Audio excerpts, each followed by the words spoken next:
My name is Jennifer Nahrgang. I'm a professor of management and entrepreneurship, and I was here at CIMBA to teach leadership and personal development.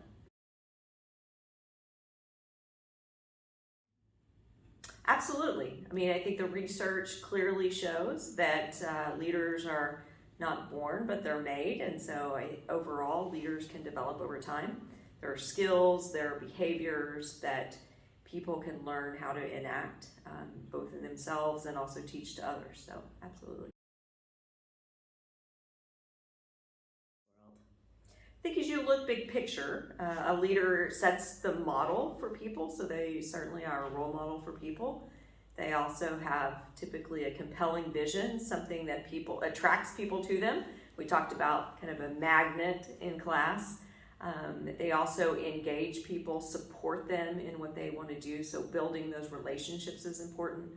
And then sometimes you need to challenge the status quo and change things up, and so those are all things that it's important skills and behaviors for leaders to have.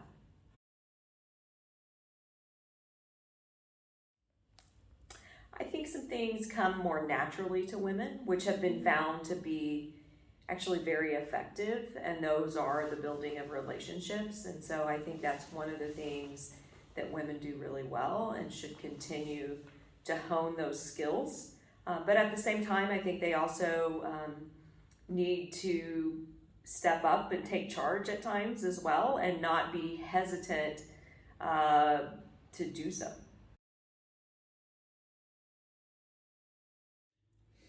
So I think all leaders, regardless of their gender, are going to face challenges like having to deal with conflict in their group, or having to enact change and resistance to that change. And I don't think it's any different, men versus women. I think probably the challenges that may be what we place on ourselves in terms of not thinking that we're capable enough, or not asking, for that promotion. And so I think that's kind of the challenges that we face, is not holding our own selves back. Yeah.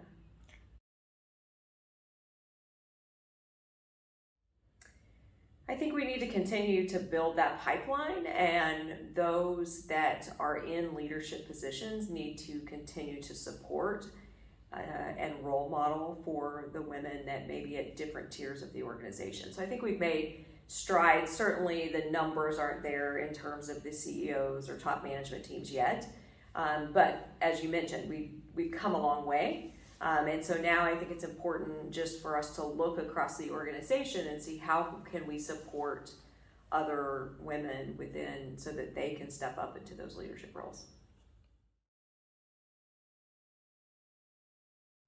I think continue to learn and develop, because there's always new skills that we can develop over time, and so never stop learning. And then I think the other is build those relationships, those networks, and thinking, because you never know when those ties, or somebody you met in one area may become an employee that you want to hire, or somebody that you work for. So that's what I would say is, let's be really confident in our abilities and find those relationships and build them over time.